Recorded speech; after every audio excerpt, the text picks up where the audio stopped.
Bonjour les amis, alors écoutez, je suis vraiment content de vous retrouver. Aujourd'hui, on est là avec Grégory. Bonjour. Pour une petite interview. Grégory qui est développeur informatique, qui va nous parler un petit peu de son parcours. Avant de commencer, voilà, je voulais vous remercier de vos abonnements sur la chaîne. N'oubliez pas les petits pouces un petit peu en bas pour promouvoir la chaîne, et puis aussi de vous abonner avec la petite cloche qui se trouve juste là. Voilà, ça me fera plaisir. Et vous pouvez également toujours télécharger mon guide qui s'appelle Guide d'un ami pour démarrer une carrière de développeur en 6 étapes. Voilà, c'est un guide que vous trouverez dans le lien qui est juste en dessous, qui est accessible aussi via le site qui s'appelle coderpourchangerdevie.com. Donc voilà, Grégory, je te remercie d'être là avec moi. Bah de rien. Alors, pour la petite histoire, on se connaît, on est amis avec Grégory. On a travaillé dans la même société, mais pas sur les mêmes projets. Voilà. Pour moi aujourd'hui c'était vraiment important d'avoir un vrai retour d'expérience différent du mien. Vous me voyez souvent, vous voyez des vidéos, des articles, mais l'idée c'est de vous partager aussi ce que font les autres, et puis leur parcours, leurs difficultés, leurs joies, leurs peines. Bon, c'est pas une psychanalyse, je ne paye rien. mais c'est la réalité terrain. Comme j'ai pu faire une vidéo également sur la réalité des salaires en donnant mes fiches de paye, je vais pas lui demander de faire la même chose, mais l'idée c'est d'avoir de l'authenticité, et puis voilà, en mode décontracté. Vous voyez, on est sur une terrasse d'un bar, donc j'espère que ça passera au niveau sonore. Et puis voilà. Donc, est-ce que tu peux te présenter un petit peu, Grégory, sur ton parcours et puis ce que tu fais aujourd'hui en quelques mots? D'accord. Donc du coup, pour ma part, j'ai commencé en 2003. En sortant du bac, du coup, j'ai fait un DUT informatique en 2 ans. Suite à ça, j'ai fait une licence pro orientée plus réseau, avec objectif de rentrer plus vite dans la vie active. Et puis finalement, en faisant cette licence, j'ai découvert un master, donc un master MIAGE. C'est un master informatique appliqué gestion d'entreprise. Et du coup, suite à ça, j'ai donc fait ce stage dans une société de services où on s'est rencontrés, à Grenoble. Et du coup, maintenant, je suis donc ingénieur informatique. J'ai fait, on va dire, du C#, donc un certain langage, pendant 8 ans, 9 ans. Et je viens de faire un petit virage web. Donc voilà, je suis à nouveau dans une société de service aujourd'hui. Et je suis chez des clients plutôt grands comptes. D'accord. Donc voilà. Alors, je me replace un petit peu. Hop, bouge pas. Hop. Ça c'est intéressant, c'est-à-dire que tu as aujourd'hui une vision de finalement clients grands comptes, ce que peuvent être les grands projets, et puis à la sortie d'études, une expertise qui s'est mise en place avec les années sur un domaine technologique qui est le .NET. Ouais. Et dans ce domaine technologique, il y a la partie web, mais pas que. Exactement. En fait, j'ai, on va dire, un parcours un peu atypique, à savoir que quand je suis sorti de mon master, j'avais pas forcément envie d'intégrer des grandes sociétés de services parce que à l'époque, elles avaient pas forcément une très bonne image, on va dire. À savoir que souvent, ce qui était reproché, c'est le côté négatif de la clause de mobilité. C'est-à-dire que pour établir une vie de famille ou ce genre de choses-là, même si c'est pas forcément la chose première à laquelle on pense quand on est jeune, c'est quelque chose qui peut être assez, on va dire, enfin moi qui en tout cas me dérangeait. L'inconvénient, c'est que en passant outre ces sociétés de services-là, on va avoir tendance à s'installer entre guillemets dans une routine, et c'est ce que j'ai fait du coup en fait, c'est-à-dire que je suis allé donc plutôt que dans des sociétés de services, je suis allé chez un client final, du coup ce qu'on appelle aujourd'hui un client final, à savoir que c'était une société qui faisait des logiciels pour le médical, dans le monde du .NET effectivement, avec une partie web et une partie client lourd, donc des logiciels classiques sur ordinateur, pour ce qui est client lourd on va dire, hors site web. Et au bout de 7 ans dans cette société-là, je me suis rendu compte que du coup, j'étais tenu assez éloigné de toutes les nouvelles technologies. Et c'était quelque chose de dommage, parce qu'en informatique, il faut vraiment se tenir à jour très régulièrement sur tout ce qui se fait si on veut être compétitif, être employable derrière. Et au bout de 7 ans, en sortant d'un master, on n'a que 30-31 ans, Et c'est vrai que du coup, 31 ans, c'est jeune pour être déjà, entre guillemets, hors course. Donc du coup, j'ai fait ce virage-là après avoir passé 7 ans dans une société client final. Je me suis dit, là, c'est le moment de faire un virage. Il faut réintégrer, on va dire, entre guillemets, une sorte de parcours classique et intégrer une société de service qui permet, beaucoup plus qu'avant, je trouve, beaucoup plus qu'à l'époque où je suis sorti de mon master, d'avoir de multiples possibilités sans forcément de clauses de mobilité, ou disons qu'elles sont vraiment très peu utilisées aujourd'hui. C'est vraiment très très rare. Ça arrive, mais en fait, il y a un tel rayonnement des sociétés de service que, au final, elles ont très peu l'usage de cette clause-là. Donc, du coup, effectivement, aujourd'hui, l'avantage, c'est que je multiplie les expériences en société de service chez des clients grands comptes, ce qui me permet de voir, d'une part, plusieurs technologies et d'autre part, plusieurs domaines fonctionnels. C'est-à-dire que j'ai fait du médical, j'ai fait de l'électrique et je suis actuellement dans un domaine qui est l'hydroélectrique. D'accord. Ce qui est vraiment des domaines de compétences tout à fait différents et très enrichissants. Et est-ce qu'il faut que tu comprennes le fonctionnement des choses pour pouvoir coder, ou tu peux coder sans connaître le métier? Alors, on va dire qu'il y a différents niveaux. C'est indispensable, je pense, de comprendre le domaine fonctionnel du client pour pouvoir répondre au mieux à ses besoins. Sans ça sera très compliqué, c'est-à-dire que ce sera effectivement du code pour le code, mais c'est en général pas ce qui est recherché au niveau du client. Le client a souvent tendance et c'est logique, à vouloir quelqu'un qui comprenne son mode de fonctionnement, sa façon de penser, sa façon de travailler de tous les jours, pour pouvoir effectivement derrière développer un logiciel qui soit en correspondance à ses attentes, et voire même qui parfois précède ses attentes.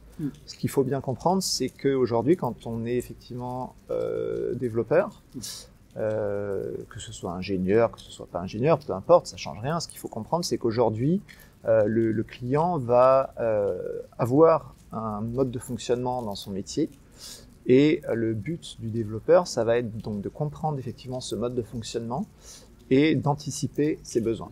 Parce qu'un développeur a un devoir de conseil aussi auprès du client. Donc ça permet d'avoir un métier un peu plus riche que le technique. Exactement. Qui est déjà bien riche. C'est ça. C'est un métier qui est extrêmement riche fonctionnellement parlant. On découvre plein de domaines qu'on n'aurait jamais pu découvrir si on avait fait un autre métier où on aurait été vraiment dans une case fonctionnelle bien précise. Là, l'avantage de l'informatique, c'est que ça permet effectivement d'avoir plein de cordes à son arc, on va dire, fonctionnelles. Et c'est un enrichissement aussi personnel, parce qu'on découvre des choses qu'on n'aurait pas du tout imaginées autrement. Et au-delà de ça, techniquement, effectivement, on se fait aussi effectivement assez plaisir, parce qu'on peut aborder plein de technologies différentes qu'on n'aurait pas pu voir autrement.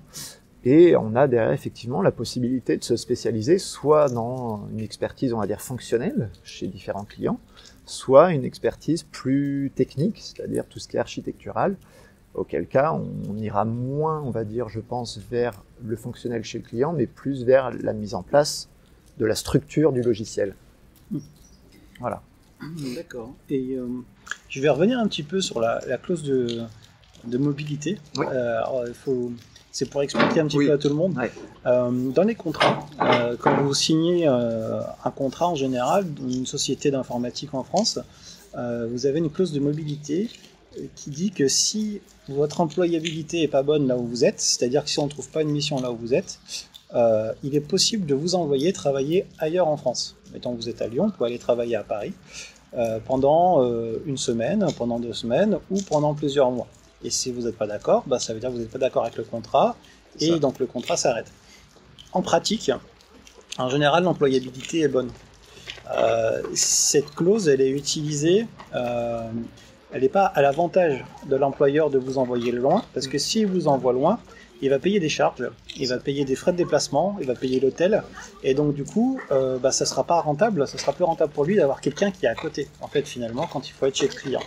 Mais ça permet à une entreprise, quand elle a quelques mois où il y a un peu moins de projets, de pouvoir démobiliser les gens pour pouvoir continuer à faire des projets et à rentrer du cash, plutôt que de fermer la boîte pendant quelques mois, virer tout le monde et rembaucher tout le monde. Donc c'est une forme de souplesse. Il y a un petit travers qui peut exister aussi, et qu'il faut dire la vérité, qui peut arriver, c'est quand il y a des personnes qui veulent être mises de côté. Certains peuvent employer cette clause pour dire bon, tu peux aller là pendant des mois, tu habites à Lyon, je te mets en Bretagne pendant des mois, je sais que tu as une vie de famille, je sais que tu as des impératifs locaux, mais je te mets là-bas pour te faire craquer. Voilà. C'est très joli la Bretagne, ceci. Mais par contre, la Bretagne, c'est très joli. Mais, et ça, je l'ai entendu, mais je ne l'ai pas vu en pratique depuis 18 ans que je travaille. Voilà. Donc c'est quelque chose qui peut faire peur par contre, et je comprends la crainte qu'il peut y avoir. C'est bien de remettre dans le contexte. C'est effectivement, quand moi je parlais de ça, c'était quand je suis sorti du coup de mon master, donc c'était en 2007 ou 2008, non 2009 même. Effectivement, en 2009, c'était, alors pour ceux qui le savent, voilà, mais c'était une période de crise. C'était la vraie période de crise en France juste pour le après coup. 2008. C'est ça, exactement. Et c'est cette période-là où effectivement je suis sorti, et donc l'employabilité, était pas folle, on va dire, à cette époque-là. C'était même plutôt mal. Et effectivement, il était compliqué de trouver, on va dire, du travail facilement. Et quand on trouvait du travail facilement, effectivement, souvent les clauses de mobilité étaient quand même utilisées. Pas abusivement, mais c'était très courant. J'avais un ami effectivement de Bordeaux qui est venu pendant 8 mois, je crois, à Grenoble. Ça va, étant là, c'était agréable. Enfin voilà, il avait déjà du monde dans la ville. Mais c'est vrai que du coup, c'est des choses qui arrivent. Alors, encore une fois, c'est ce que je disais, c'est cette clause de mobilité, elle était effectivement utilisée à l'époque. En tout cas, elle a été pour certaines personnes. C'est rare qu'ils l'utilisent. Aujourd'hui, à ma connaissance, ça se fait quasiment plus. Enfin, à mon avis, c'est très très très rare, parce que forcément, plus une société de service effectivement a des ramifications, et plus il est difficile d'entendre que, par exemple, une société qui est basée à Grenoble n'a pas de personnes à Grenoble, sachant qu'il y a potentiellement des filiales à Valence, qu'il y a des filiales à Lyon, qu'il y a des filiales. Voilà, c'est difficile de comprendre qu'on puisse faire déplacer quelqu'un. Donc du coup, ça arrive très très peu aujourd'hui.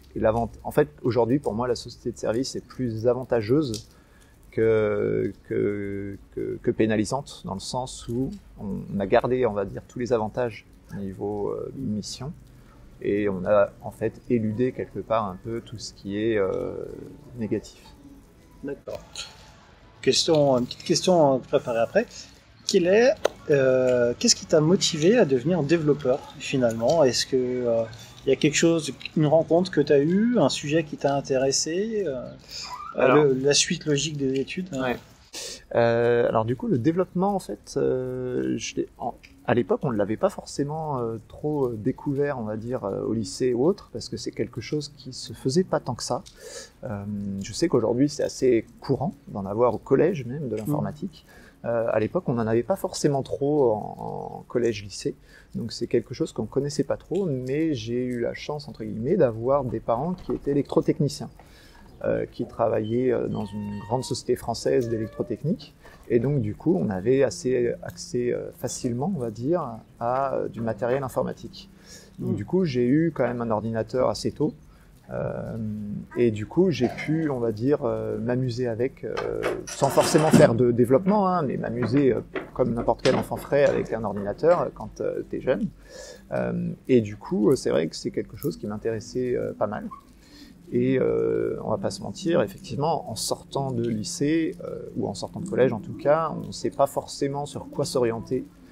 L'orientation est assez difficile quand on est jeune. Enfin, pour ma part, en tout cas, ça a été le cas. Et c'est vrai que j'ai pris ça parce que c'était l'ordinateur qui m'intéressait et que je voulais découvrir un petit peu en fait ce monde-là. Et du coup, j'ai donc commencé par faire un DUT informatique en région parisienne.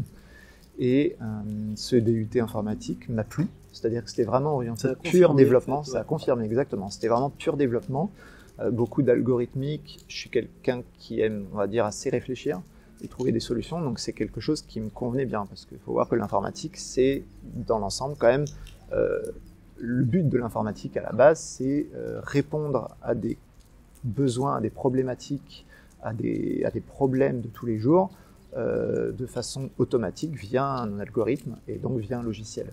C'est vraiment résoudre des problèmes en réfléchissant et en trouvant la solution à chaque fois. Ah, oui, ouais, j'imagine voilà. que quand tu es dans le domaine du médical, ça donne encore plus d'envie. C'est ça. Tu sens que tu vas apporter des choses aux gens derrière. C'est exactement quoi. ça. Ouais. On sent qu'il y a une vraie valeur ajoutée. En fait, on a une satisfaction personnelle, même si on voit pas effectivement le résultat de visu. On sait très bien que derrière, effectivement, ce qu'on est en train de faire, ça va avoir une plus-value énorme. Et c'est gratifiant. C'est vraiment très gratifiant. Donc voilà, c'est vraiment quelque chose qui m'a plu. Et du coup, j'ai confirmé cette envie en informatique en prolongeant avec cette licence pro, qui était plus orientée réseau, celle-ci. Et ensuite, derrière, avec un master, parce que j'avais pas forcément envie de rentrer tout de suite non plus dans la vie active, hein, on va pas se mentir. Et que du coup, ça permettait de faire 2 années supplémentaires et d'apprendre un peu plus aussi, parce que c'était... En fait, ce qu'il faut voir, c'est que le DUT et la licence sont 3 années qui sont très techniques. Vraiment très orientées technique, apprentissage, c'est le début. Donc forcément, on a plein de choses à apprendre, des technologies nouvelles à apprendre. Donc voilà, pas mal de petits projets à droite à gauche. Et ensuite, la partie, on va dire, master, elle est beaucoup plus orientée sur tout ce qui est management, gestion de projet, apprentissage aussi du monde économique autour d'un projet informatique, parce que mine de rien, il y a des enjeux économiques, hein, il ne faut pas l'oublier. Et voilà, c'est vraiment orienté management et gestion, plus ces 2 années-là. Donc c'est l'idée qu'ont les gens souvent, c'est se dire... développeur, ça peut être inaccessible avec des études longues. Enfin, ça peut être des bac plus 5 et puis finalement, si on fait pas un bac plus 5, on peut pas faire de développement. Alors on se rend compte que sur le cursus, sur plusieurs années, la partie technique cumulée, elle est pas si longue que ça. Et que si quelqu'un fait que du technique, que du développement en autodidacte, par exemple, il peut arriver à avoir le même niveau de connaissance technique que quelqu'un qui fait un bac plus 5, mais en beaucoup plus court. Par contre, il sera bien technique sur une technologie, mais il sera peut-être moins complet en transversal. Et c'est là où il y a plusieurs écoles, et je pense qu'on en reparlera dans d'autres vidéos. Et quelle était aujourd'hui les choses dont tu as été le plus fier, les plus grandes joies dans ton parcours? Pas forcément le diplôme, mais ce que tu as fait... Ou par exemple, qu'est-ce qui te rend le plus fier dans une journée ou quand tu arrives à faire une certaine chose Alors ça peut paraître tout bête, mais au final, c'est le virage que j'ai réussi à faire au bout de 7 ans justement, de repasser effectivement en société de service, parce que pendant 7 ans, c'est ce que je disais, en fait, j'ai accumulé plein de retard. Et je m'en suis rendu compte, c'est que effectivement, quand on intègre une société comme je l'ai fait, on a une technologie souvent principale qui est utilisée, et l'employeur n'a pas forcément le besoin de nouveautés technologiques régulières. Oui. Il a une technologie, il a investi dedans, il va faire ses projets avec, et ça lui va très très bien, parce que cette technologie évolue un petit peu, mais pas tant. Mais elle évolue, elle suit ses nouveautés, etc. Et du coup, il a investi de l'argent dedans, il veut que ce soit rentable, donc il n'a pas forcément d'intérêt majeur à suivre toutes les nouveautés technologiques comme on aime faire nous en général quand on est plutôt passionné de science et ce genre de choses. Donc du coup, pendant 7 ans, en fait, j'ai énormément capitalisé, énormément gagné en connaissances sur cette technologie-là, mais en contrepartie, j'ai perdu quelque part de la connaissance sur tout ce qui gravitait autour et que je ne connaissais pas forcément. Alors, je connaissais parce que je m'y intéressais vite fait à côté, comme ça, le week-end, un peu, le soir, etc. Mais j'ai pas vraiment pu l'utiliser dans un domaine professionnel. Et donc, la fierté, entre guillemets, que j'ai aujourd'hui, c'est que effectivement, j'ai réussi à me dire, bah non, stop, on sort de son confort, on arrête, parce que j'aurais très bien pu rester 15 ans, 20 ans, 30 ans dans cette société, il n'y avait aucun problème pour ça. Mais je me suis dit, non, il faut sortir de ce confort-là, se remettre en question et se dire, non, stop, tu reviens dans un domaine où tu apprends plein de choses. Ça va être dur au début, parce que je vais avoir énormément de retard sur plein de choses, mais c'est pas infaisable. C'est très loin de là. Enfin, c'est vraiment facilement faisable quand on est assez ouvert en fait à la découverte, à l'apprentissage et qu'on est curieux. Ce qui est important, c'est vraiment d'avoir une curiosité intellectuelle sur tout ce qui existe. Et souvent, de toute façon, on arrive sur des projets où on a des gens qui entre guillemets trempent dans ce domaine-là depuis un moment et qui du coup aiment faire découvrir aussi et qui vont avoir une facilité à te communiquer des choses, à t'apprendre les choses et donc du coup au final on se refait vite une culture générale on va dire sur ce domaine-là, sur tous ces domaines qui existent autour Et donc du coup, c'est pour moi ça la fierté que j'ai aujourd'hui, c'est vraiment d'avoir pu sortir de ce confort de vie et retrouver des challenges de tous les jours en fait. Et donc du coup, ma question un petit peu inverse, c'est quelle est la chose que tu as trouvée la plus dure ou est-ce que c'est pas la même chose qui t'apporte autant de grade? Alors non, pour le coup, ce que j'ai trouvé le plus dur, c'est encore quelque chose de différent. C'est une expérience, la toute première expérience que j'ai eue en fait avant d'intégrer ma première société. Ouais. Avant d'intégrer, enfin juste en sortant du coup de mon stage de master où on s'est rencontrés, ouais. J'ai fait 1 an. J'avais oublié, mais j'ai fait 1 an dans une société de service, mais qui n'était pas vraiment une grosse structure, on va dire, sur la ville où je suis aujourd'hui. Ouais. Et du coup, en fait, on était 7 ou 8 développeurs seulement sur cette ville-là. D'accord. Et en sortant, j'ai été directement mis chef de projet sur un projet qui a duré donc 1 an. Et en fait, c'était beaucoup trop jeune pour être chef de projet. C'est-à-dire que pour le coup, j'avais fait le master pour être chef de projet en sortant. J'avais fait les études qui vont bien pour aujourd'hui. Si on regarde les diplômes, j'avais la connaissance, ouais. Mais je n'avais aucune expérience. Et mine de rien, je pense, et j'en suis persuadé aujourd'hui encore, que l'expérience est indispensable pour être chef de projet. C'est-à-dire qu'on ne peut pas sortir aujourd'hui d'un diplôme et dire je suis chef de projet, je fais chef de projet. En tout cas, pas tout seul sur un projet. Et c'est quelque chose qui, du coup, a mis un coup au début, hein, on va pas se mentir. Hein, la première année a été vraiment dure, à savoir qu'il y a eu beaucoup de travail à fournir. C'est une période où j'ai été, entre guillemets, un peu naïf, c'est-à-dire que quand on sort des études, on a envie de bien faire, on a envie de démontrer qu'on sait faire, donc on met énormément d'énergie dans le travail. Et j'ai fait cette erreur-là, hein, que je ne refais plus forcément aujourd'hui, qui est de vraiment se mettre à corps perdu dans le travail. Et au bout d'1 an, en fait, j'ai arrêté les relations avec cette société parce que, justement, j'avais mis trop d'énergie, je me fatiguais, j'étais épuisé. Je travaillais le week-end. J'avais un ordinateur portable, j'ai travaillé le week-end du réveillon. Et quand j'ai fait ça, je me suis dit non, en fait, là, stop. C'est le moment où il faut arrêter parce que c'est juste plus possible. Et alors pour le coup, c'est un mal pour un bien parce que c'est là où j'ai vraiment pris conscience que non, il faut pas se mettre à corps perdu non plus dans le travail. Il y a plein d'autres choses qui gravitent autour. Et c'est pas une erreur c'est une erreur qu'il faut faire, je pense, pour se rendre compte de ce que ça fait. Mais si les gens peuvent le savoir et éviter de la faire, c'est pas plus mal. D'accord. Et donc, il y a les objectifs qui sont fixés par le client, il y a ce que la société attend de toi, et il y a aussi ce que tu crois que la société attend de toi, et la pression que tu te mets toi aussi. Exactement. Donc il y a le cumul des trois, en fait. C'est ça. Ouais. Et en fait, ce qu'il est intéressant à faire, c'est trouver effectivement, c'est facile à dire, hein, j'en ai conscience, mais c'est trouver le bon équilibre justement entre ces 3 parties-là. Pour pouvoir se dire, bon, là, effectivement, c'est moi, j'ai envie d'investir un peu de mon temps, je peux le faire sur le week-end si j'ai envie, parce que ça me fait plaisir aussi. Se faire plaisir technologiquement, c'est toujours intéressant. Voilà, c'est ça exactement. C'est ça qui est pervers. C'est ça. Personne ne m'a forcé à le faire. Mais d'un autre côté, je dis ça, aujourd'hui, par exemple, le client pour lequel je travaille, j'ai l'avantage d'avoir une journée de télétravail par semaine, donc c'est une journée où je suis chez moi.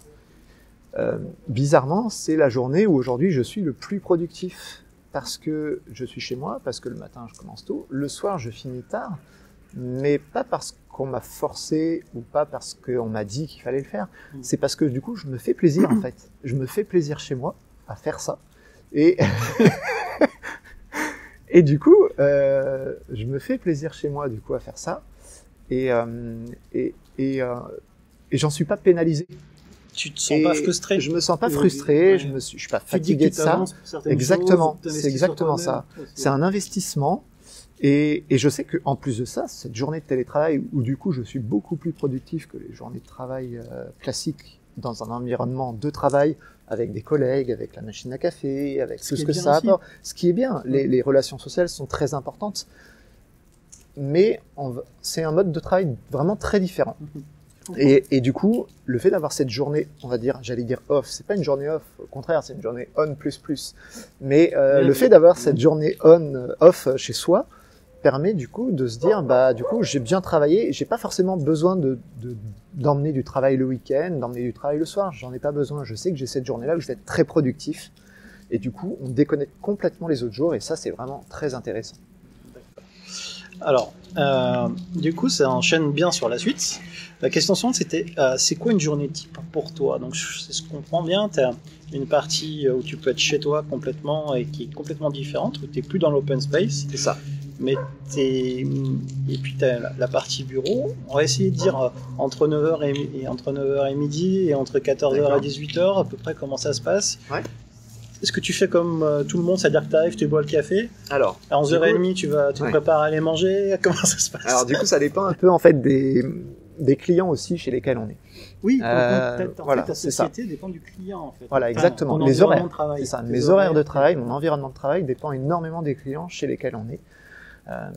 J'ai eu plusieurs expériences différentes, à savoir que moi j'aime bien travailler tôt le matin. Oui. Donc en général, c'est vrai que le matin, je vais avoir tendance, si je peux, à commencer à 7h ou à 7h30.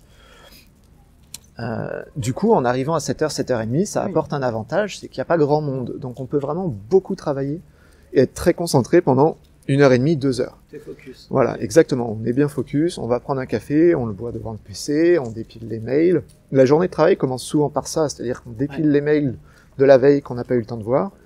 On avance sur ces mails-là. Ensuite, on attaque vraiment le vif du sujet, c'est-à-dire qu'on travaille vraiment pendant 1h30, 2h. Après, souvent, les collègues arrivent. Donc, on va pas se mentir, hein, souvent c'est un petit café aussi avec les collègues, hein, en général. Et souvent, ce qu'on fait, c'est que il faut savoir qu'il y a dans l'informatique une méthodologie de travail, c'est la méthodologie Scrum, donc de l'agilité.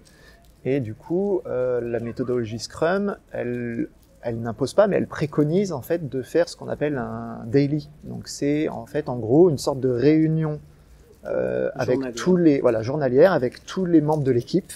On se met debout tous ensemble en rond, voilà, et en fait on raconte ce qu'on a fait la veille, les problèmes qu'on a rencontrés. Alors on raconte succinctement, c'est-à-dire que le but n'est pas de rentrer dans des grandes discussions, des grands débats. Le but c'est de tenir informé vraiment l'équipe de tout ce qu'on a fait, des problèmes qu'on a rencontrés et ce sur quoi on va travailler la journée qui arrive. Voilà. Une fois que ce daily est fait, donc ce stand-up, ensuite, en général, on est tous debout, c'est ça. Le fait d'être debout permet de justement ne pas tenir trop longtemps sur cette réunion-là, parce que si on est, voilà, c'est ça, c'est exactement ça. Si on est assis, souvent les gens s'éternisent, il y a des discussions qui s'instaurent, des débats, les gens sont pas d'accord, ça peut vite durer une demi-heure, 3/4 d'heure, et c'est pas le but. Le but, c'est vraiment de la réactivité et aller droit à l'essentiel. Voilà. Et après, effectivement, si les gens ont rencontré des problèmes techniques et veulent en discuter entre eux, ils peuvent aussi se mettre à part dans une salle de réunion ou même à leur bureau et discuter technique pour résoudre les problèmes qu'ils ont rencontrés. Le but, c'est vraiment le partage, l'entraide et l'information. C'est vraiment ça. Suite à ça, du coup, continue pour le coup la journée, on va dire, productive. Les tâches sur lesquelles tu es en dev. C'est ça, exactement. Du coup, on avance sur nos tâches qu'on a à faire dans la journée. Donc souvent on prend ces tâches depuis un logiciel ou depuis un grand tableau blanc, puisque c'est basé sur la méthodologie Scrum. Un système de post-it pour prendre des tâches, les déplacer quand elles sont faites, les déplacer quand elles sont attestées, ce genre de choses-là.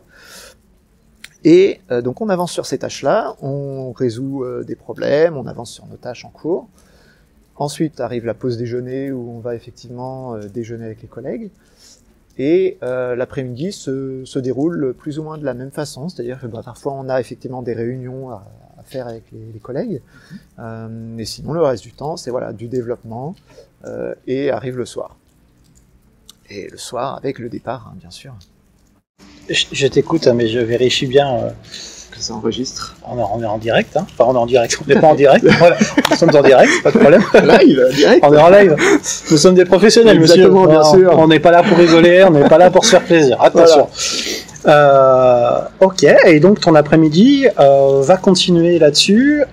Ponctué de pause café, bien sûr. Ponctué de pause café. Tout à fait, c'est important. Dans le milieu informatique, il y a beaucoup de pauses café. La pause café, et tu as des tâches de développement. C'est ça. Voilà. Et qu'est-ce qui te plaît le plus et qu'est-ce qui te plaît le moins dans ce que tu fais en ce moment? Tu parlais à un moment tu as été quelques années dans une société où tu étais axé sur un pôle technologique, tu avais l'impression que le reste de l'informatique continue à évoluer sans toi. Là, tu es en plein dans le bain, j'imagine que tu as plein de techno à ingurgiter, à se mettre à jour, etc. Qu'est-ce qui te plaît le plus, qu'est-ce qui te plaît le moins? Je te dis ça parce que je sais que moi, il y avait des projets parfois où il y avait des tâches à faire que je trouvais vraiment pénibles, Oui. rébarbatives, et des tâches que je trouvais passionnantes, je voyais pas la journée passer. C'est ça. Est-ce que ça te fait pareil, toi? Je pense que ça, justement, c'est quelque chose qui est assez, on va dire, classique en informatique. C'est inhérent à ce métier-là, c'est-à-dire que on va avoir effectivement des tâches où il va falloir créer des algorithmes, pondre des solutions pour des problèmes, et c'est souvent ça qui nous a poussé à faire ce métier-là, d'ailleurs, en général. Et ça, c'est vraiment des choses qui sont très intéressantes et captivantes. Apprendre un nouveau langage, c'est vraiment quelque chose qui est très intéressant et très gratifiant. Et c'est tout bête, mais même s'il n'y a rien d'exceptionnel qui sort pour le client ou pour l'employeur, pour nous, moi, c'est quelque chose que j'aime, c'est gratifiant, c'est que j'ai appris quelque chose de nouveau et j'en suis fier. À contrario, quelque chose qui est assez, on va dire, désagréable, c'est ce qui m'est arrivé, par exemple, sur la dernière mission où j'étais, c'est quand on est dans un projet et que, alors c'est pas forcément le problème des tâches à répétition qui arrivent régulièrement, ça c'est effectivement, il y en aura, je pense, dans tous les projets, il y en aura tout le temps. On va dire que je me suis fait à ça. C'est-à-dire qu'effectivement, c'est pas agréable, hein, mais c'est quelque chose. Voilà, c'est ça. Il y en a dans tous les métiers. Il faut pas se mentir là-dessus. Hein. Mais c'est quelque chose, on va dire, voilà, il faut s'y faire. C'est comme ça, c'est pas autrement. Voilà, ça existe. Par contre, moi, ce qui me dérange un peu plus, c'est le problème, on va dire, les problèmes économiques qui impactent les projets. Ça, c'est quelque chose qui sont assez désagréables, je trouve. Mon dernier projet, pour le coup, ma dernière mission a été arrêtée au bout d'un an. Parce que d'un point de vue économique, il y a eu des nouveaux chefs qui sont arrivés et qui ont regardé les chiffres sur la société, le client chez lequel j'étais, donc globalement, et qui ont dit là du coup tel projet a besoin de plus d'argent parce que il est gros et il va nous rapporter, on a besoin de beaucoup plus d'argent là-dessus. Et du coup, ils ont regardé globalement tous les projets du client et ils ont dit celui-là, on arrête et on met l'argent sur le gros projet. J'ai fait partie des 3 projets qui ont été arrêtés, mais en fait, on a un sentiment d'injustice parce que on a travaillé pendant un an, on s'est donné, on a fait quelque chose qui nous a plu pendant un an. C'est vraiment ça, c'est très intéressant ce que j'ai fait. Et du jour au lendemain, on se dit stop, on arrête tout le développement, on ne touche plus à rien, on ne fait plus de développement parce qu'on n'est plus payé pour ça. Et on lève le stylo, on arrête et on change complètement de client, on change de boîte, on change de projet, on change de technologie. Et c'est dur à supporter. Enfin, au début, ça fait bizarre, vraiment. Du coup, ça s'est passé en combien de temps? Le vendredi, tu disais ça, et ça s'est passé le lundi, non? C'était assez bizarre parce qu'en plus, moi, je revenais de mes vacances d'été. Ah oui. En fait, la décision a été prise pendant que j'étais en vacances d'été. Il y avait des collègues qui étaient encore là, mais moi, j'étais en vacances d'été. Et je suis revenu, on a été prendre un café qui a duré une bonne heure et demie, du coup. Ils m'ont dit, non, mais t'inquiète pas, on n'a pas besoin forcément de se presser au café, ça va bien se passer. Je fais d'accord, ok. Au début, j'arrive, on me dit ça. Voilà. Au début, j'arrive, on me dit ça, et je fais, pourquoi elle me dit ça? Enfin, je suis viré, ça se passe comment? Pourquoi elle me dit ça? Enfin, c'est très compliqué. Au début, quand on me dit ça, tu dis, j'ai fait quelque chose de mal. Et non, en fait, elle m'a expliqué effectivement derrière. Enfin, c'était donc du coup ma Scrum Master, du coup celle qui gère du coup le projet d'un point de vue Scrum chez le client. Tu es une chef de projet très agile. Voilà, exactement. Et du coup, elle m'a expliqué, elle m'a dit non, du coup, le client a arrêté les budgets pour ce projet-là, donc du coup, on arrête de travailler sur le projet, on va rendre quelque chose de propre, donc on va finir quand même les fonctionnalités qui étaient en cours, voilà, exactement. Les fonctionnalités en cours, on va les boucler, on va les faire proprement, on les fait bien, on finit ça, on a fini en 2-3 semaines, et au bout de 2-3 semaines, on rentre à la société, et voilà, on retourne chez notre employeur. Et donc t'as eu 2-3 semaines de battement en fait, de plaçage de flambeau entre guillemets, d'éteignage de flambeau on va dire. De flambeau. Et ta société, elle a pu se retourner, t'as pu trouver une mission directement derrière ou t'étais à ce qu'on appelle l'intercontrat? Alors du coup j'ai fait de l'intercontrat. Alors l'intercontrat, pour expliquer, c'est quand on a une mission qui s'arrête, vous avez compris je pense, une autre qui est pas encore là, on est finalement payé à rien faire. Donc en général on se forme, on se met à jour sur des technologies en attendant, et le but de la société de service, c'est de trouver une prochaine mission la plus proche possible. Et je sais que personnellement, ça pouvait être une période stressante parce qu'on se dit c'est cool, parce que on apprend de la techno, on vient le matin au travail, on se forme, finalement c'est cool. Moi, le stress que j'avais, c'est qu'on savait pas justement où est-ce qu'on allait partir, dans quel contexte. C'est exactement ça, c'est exactement ce qui m'est arrivé. À savoir que du coup, j'ai été donc en intercontrat pendant 1 mois et demi. Alors 1 mois et demi, certains se diront effectivement c'est cool, je peux me former, voilà. Ça devient vite lourd et pesant quand même, parce que au final, ce qu'il faut voir, c'est que dans ce domaine-là, donc en société de service, on arrive déjà. Moi, je suis arrivé pour le coup dans la société de service pour faire mon intercontrat. Ça faisait 2 ans que j'étais chez le client. Je connaissais personne ou très peu de gens. Je suis arrivé. En fait, je connaissais. Voilà, je connaissais mes collègues de travail qui étaient chez le même client que moi depuis 2 ans. Donc, il y en avait beaucoup que je connaissais, mais ils étaient toujours là-bas parce qu'il y avait d'autres projets là-bas pour mon employeur. Mais quand je suis arrivé du coup pour faire mon intercontrat, je connaissais pas du tout les gens qui étaient à l'agence, parce qu'on appelle ça une agence du coup. Je connaissais pas les gens de l'agence, donc on arrive, on se pose effectivement à un bureau pour se former, etc. Mais souvent, ce qui arrive, c'est qu'on voit les gens en fait graviter et tourner autour de soi. C'est-à-dire qu'il y en a qui arrivent, qui reviennent de mission, mais qui repartent sur d'autres missions. Voilà, c'est sur un mois et demi. Voilà, c'est ça. Sur 1 mois et demi, il y a beaucoup. Enfin, il y a du turnover du coup. Voilà, c'est clairement ça. Alors c'est très intéressant parce qu'effectivement, on peut se former sereinement à des nouvelles technologies. Potentiellement, c'est des technologies sur lesquelles on va être placé ensuite en mission, donc ça a un intérêt, c'est que ça te permet d'arriver en n'étant pas totalement novice. T'apprends, tu engranges. Et j'ai perdu la question du coup. Est-ce que c'était stressant comme mission, comme temps de... Voilà, est-ce que l'intercontrat a été quelque chose de stressant? Je crois que j'ai perdu la question aussi, mais c'est quand même intéressant, on va pas se mentir. Alors du coup, c'était très intéressant. Oui, effectivement, le stress que j'avais, c'était chez qui je vais être placé.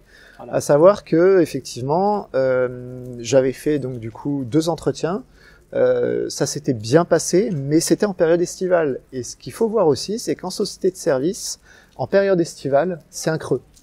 C'est-à-dire que c'est aussi lié au bilan comptable et ce genre de choses-là. Les grands comptes, ce qu'on appelle les grands comptes, donc les grandes sociétés françaises, ne vont pas forcément investir sur des nouveaux projets avant septembre, voire début octobre. C'est-à-dire que moi, je suis revenu chez mon employeur, c'était en juillet. Donc en juillet, effectivement, c'est pour ça que j'ai fait 1 mois et demi d'intercontrat, parce qu'en juillet, il n'y a aucun projet qui démarre, ça n'arrive pas. Les décisions se prennent pas. Les décisions se prennent pas à ce moment-là, les sous ne se sortent pas des sociétés à ce moment-là, les sous sortent soit effectivement en janvier-février pour l'année en cours, soit effectivement en septembre-octobre pour des contrats. Donc du coup, il a fallu effectivement attendre, et j'ai fait des entretiens, mais les réponses n'arrivent que fin août, début septembre. Donc du coup, c'est une période où effectivement, on va au travail, on apprend plein de choses, c'est très intéressant, on est très détendu, ce qui permet d'encore mieux apprendre, du coup, donc c'est pas plus mal. Il n'y a pas de stress, il n'y a pas tout ça, mais à contrario, on a quand même l'appréhension de se dire où est-ce que je vais être envoyé. J'ai la chance d'avoir été envoyé pour le coup à 1/4 d'heure en voiture à peine de chez moi, donc c'est très intéressant. Mais ce n'est pas le cas pour tout le monde. Voilà, c'est ça. Non, c'est pas négatif. Hein. Ça peut être très très positif. Moi, ça fait du coup maintenant 3 ans et demi que je suis en société de service. La mission la plus loin, la plus éloignée que j'ai fait de chez moi, c'était à 20 minutes en voiture. Non, j'en ai oublié une. La toute première, qui était à 1 heure de voiture de chez moi. C'est vrai. Que j'ai fait pendant 2 ans. Je me demande comment j'ai fait pour l'oublier d'ailleurs.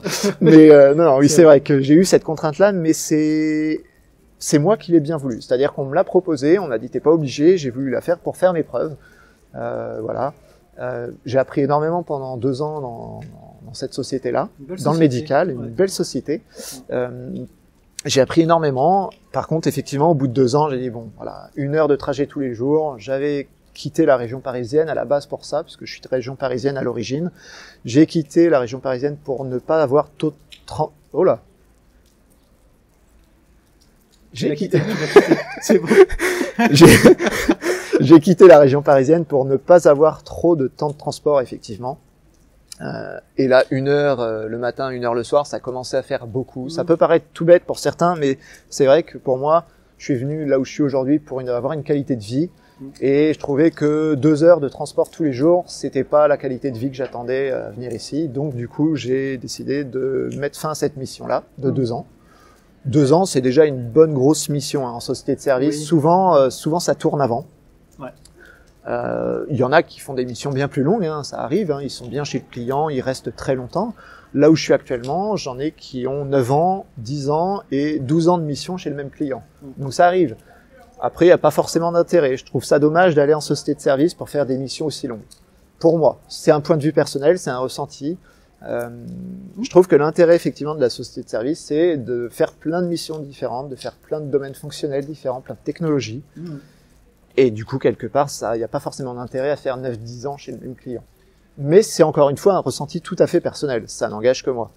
Après, il y a des endroits où, dans les sociétés de services, souvent on peut discuter. C'est un commercial en général qui va positionner les gens chez les clients. Et il y a des revues qui sont faites de missions à intervalles réguliers. Et si on souhaite sortir de la mission, on peut en parler avec son commercial. Et puis prévoir un plan de sortie. C'est pas obligé que ce soit brutal, mais il faut que la société puisse trouver quelqu'un d'autre, etc. En général, les gens discutent pour pouvoir faire en sorte que ce soit le plus souple possible pour le client, pour le salarié et pour la société de service. Voilà. Je parlerai dans d'autres vidéos de certaines expériences aussi sur le sujet, mais voilà, en général, ça se discute plutôt bien. Ouais. Si aujourd'hui, tu devais donner un conseil à quelqu'un qui voudrait faire ce métier, Ouais. tu lui donnerais quoi comme conseil ? Je dirais de ne pas hésiter. Parce que pour le coup, si effectivement vous aimez l'informatique, je pense que la meilleure des choses à faire, c'est effectivement déjà de faire ce qu'on aime. C'est très important, quoi qu'il arrive, que ce soit n'importe quel domaine, de toute façon. Et ensuite, le conseil que je donnerais, c'est pour le coup de ne pas faire forcément comme moi. C'est-à-dire que le fait de travailler dans un premier temps en société de service, ça peut être bénéfique. Après, c'est quelque chose qu'on fait pas toute sa vie.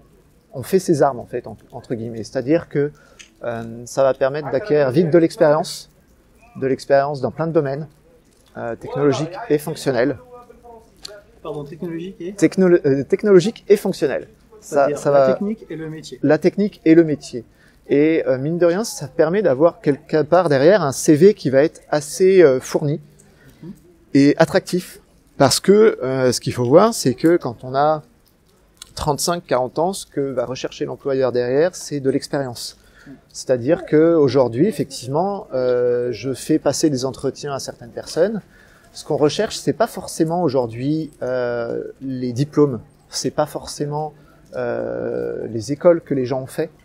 C'est beaucoup plus ce qui est la façon de réfléchir, l'expérience que les gens ont, c'est-à-dire est-ce que la personne réfléchit bien, est-ce qu'elle a beaucoup d'expérience, parce que forcément l'expérience t'amène à voir des problèmes, à résoudre des problèmes, trouver les solutions, les anticiper. Effectivement, l'anticipation est très importante. Et du coup, c'est plus ça qui est recherché aujourd'hui, c'est-à-dire c'est pas forcément, typiquement si en entretien je pose une question à quelqu'un, ce qu'on va attendre c'est pas la réponse. La réponse, quelque part, on s'en fiche. Ce qu'on attend, c'est de voir comment la personne arrive à cette réponse-là. Est-ce qu'il réfléchit bien ? Est-ce qu'il est bien formé, entre guillemets, dans sa tête ? Et voilà, c'est vraiment le chemin qu'il parcourt pour arriver à son résultat et pas le résultat en soi. C'est-à-dire que quelqu'un qui est investi, qui est passionné, curieux, il a ses chances quand il passe un entretien avec toi. Tout à fait. Ah oui, c'est même primordial. Parce que quelqu'un qui est intéressé, qui est réfléchi, qui est curieux de son métier, il va apprendre vite. Alors que quelqu'un qui est effectivement très studieux, très, j'allais dire écolier entre guillemets, c'est bien, mais ça fait pas tout. C'est pas forcément le par cœur suffit pas. C'est pas l'informatique n'est de toute façon pas un domaine de par cœur. C'est-à-dire que quand on passait des partiels à l'époque, on n'avait pas forcément accès à Internet. C'est-à-dire qu'effectivement, on faisait des algorithmes sur papier, on les écrivait sur papier et on n'avait pas moyen de vérifier que ce qu'on écrivait était cohérent. On n'avait pas moyen de voilà. c'est quelque chose qui était certes intéressant parce que ça permettait de voir comment la personne réfléchit à l'écrit, mais pour moi ça n'avait pas de logique parce que l'informatique est un domaine où on a un ordinateur, on a une façon de vérifier que ce qu'on écrit n'est pas bête, on a une possibilité de corriger, d'apprendre vite, de découvrir des nouvelles solutions très facilement à portée de main. Aujourd'hui c'est encore plus vrai avec les téléphones et ce genre de choses-là. Et voilà, c'est vraiment... je me suis perdu dans ce que je raconte du coup, mais non, c'est quelqu'un qui en veut, qui est curieux. Oui, voilà. Il a toutes ses chances. Il a toutes ses chances parce que il a des moyens d'apprendre très facilement, il a des moyens de chercher très facilement des solutions à ce qu'il a comme problème à résoudre. Et du coup, il a toutes ses chances. Le par cœur aujourd'hui ne sert à rien en informatique. On n'a aucun besoin entre guillemets de connaître par cœur des choses. Tu veux dire que s'il n'a pas le savoir, il a le pouvoir de savoir. Exactement, c'est exactement ça. Il a tout à fait le pouvoir de savoir. Je l'aime bien, c'est bien. Pas mal. On se la garde. J'avoue que elle est pas mal. Et tu disais que si tu devais conseiller quelqu'un quelqu'un qui veut devenir développeur, si tu devais donner un conseil, tu lui dirais de pas faire comme toi. En partie, en commençant par plutôt en se faisant la main sur les SS2I. Tout à fait. Et si en revenant derrière, dans le passé, et que tu pouvais te parler à toi-même, c'est quoi, toi, le conseil que tu te donnerais? Alors, c'est bête, et je dirais ne change rien. Ouais. Parce que pour le coup, alors c'est un peu bête, hein, je pense que c'est pas la réponse qui était... voilà. Mais c'est ça. Mais en fait, je pense que c'est ce qu'on fait, notre expérience qui du coup fait ce qu'on est aujourd'hui. Et donc du coup, j'aurais pas eu ce parcours-là, j'aurais peut-être pas le même ressenti aujourd'hui, la même façon de voir les choses, de penser les choses. Et au final, je suis content d'avoir fait ce que j'ai fait parce que, alors certes, j'ai fait des erreurs, hein, comme tout le monde. Et je pense que c'est grâce aux erreurs qu'on apprend aujourd'hui à avancer correctement.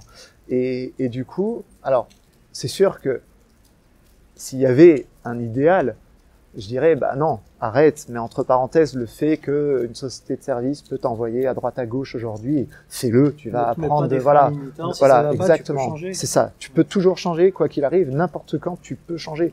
Si ton métier ne te plaît pas, tu peux changer. C'est pas infaisable, c'est tout à fait faisable. Il y a plein de sortes de métiers, que ce soit ce domaine-là, que ce soit d'autres domaines, on va dire, un peu intellectuels, puisqu'ils sont classés comme ça, on va dire aujourd'hui, mais même des métiers manuels. Personnellement, je sais que je ne pense pas vouloir faire de l'informatique toute ma vie, très loin de là. Je n'ai, entre guillemets, aucune limite, c'est-à-dire que si à 50 ans, j'en ai marre, mais vraiment marre de l'informatique, je me reconvertis sans problème dans un métier manuel. Il y a des domaines comme ça que j'adore, qui me font très envie. Et voilà, il y a plein de domaines très enrichissants autres que l'informatique. C'est un domaine qui est très intéressant. Mais aujourd'hui, je pense pas que j'en ferai toute ma vie. Voilà, clairement. D'accord. Ce qui t'anime, le feu sacré que tu as en toi qui te permet de faire de l'informatique aujourd'hui, tu l'utiliseras pour faire autre chose demain. Exactement. L'important, c'est de se faire plaisir. Encore une fois, c'est la curiosité de découvrir plein de nouvelles choses, de se faire plaisir avant tout. C'est pour moi, c'est vraiment le primordial, vraiment. Se faire plaisir avant tout. Et si on se fait plus plaisir dans ce qu'on fait, arrêtez. Faut pas... Ça sert à rien de continuer, de persister, de se dire ça va aller, ça va le faire, dans un an ça va aller mieux. Si ça fait 1 an, 6 mois, 1 an et demi que ça ne va pas, faut arrêter, il faut changer, il faut faire autre chose. Encore une fois, effectivement, comme tu dis, le feu sacré. C'est tout bête comme expression, mais c'est vrai que si c'est quelque chose qui nous fait plus envie le matin quand on va au travail, il faut arrêter, ça sert à rien de se faire mal pour rien. Ça marche. Il y a bien d'autres domaines où on peut se faire mal pour rien. J'imagine. Bon, mais je te remercie Grégory, c'est une interview très sympa. J'espère que ça vous donne une vision terrain différente, en tout cas complémentaire. N'hésitez pas, les petits pouces en bas, la petite cloche pour l'abonnement. Et puis, je le rappelle, vous avez toujours mon guide d'un ami pour démarrer une carrière de développeur en 6 étapes. Il faut remettre le lien dans la vidéo en bas. Et puis, je pense qu'on va aller manger. Oui, je crois. Puis moi, je vais remettre un pull parce que j'ai froid. Et puis, je vous dis à bientôt. À bientôt. Ciao.